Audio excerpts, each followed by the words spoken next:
I am the daughter of Barbara Hilton, who was the main witness for the Tara Munsey case, and I'm telling my mother's version of what happened that night. So my mom had been dating Jeff Thomas, and he had been staying with us. And that night, he went to Tara's work, which was the Taco Bell in Fairlawn. He had picked her up, and they went down to the river in Parrott to smoke pot. Well, he started making advances to Tara, and she told him no, and he tried to rape her, and she jumped out of the car and tried to run, and he pulled out a gun that he carried and made her get down on her knees and put her hands on the back of her head and shot her in the back of the head 3 times. Afterwards, he left, and I think it was the same night, but I'm not sure, went to my mom's house, and on the way up there, he threw the gun off a bridge into a river near where my mom's house was, and he wound up telling my mom everything. He was like, I messed up, I shouldn't have killed her, and wound up telling my mom everything that happened.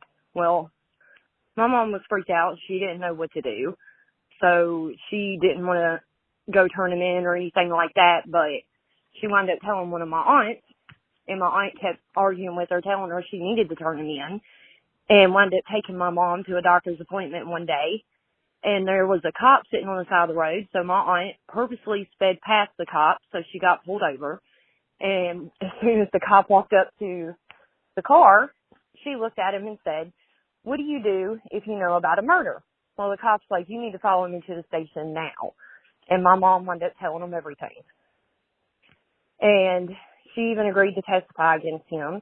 And it was because of my mom's statement that they were able to get a warrant for Jeff Thomas's DNA, and they matched it to cigarette butts at the scene. And that's how they were able to arrest him. It is not something that I will ever forget.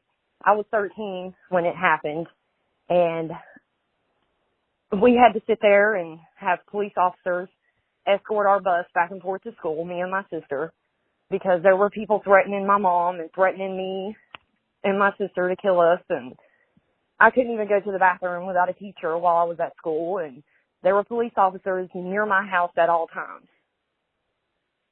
But he got what he deserved, and he's still in prison for life. And that's my mother's version of the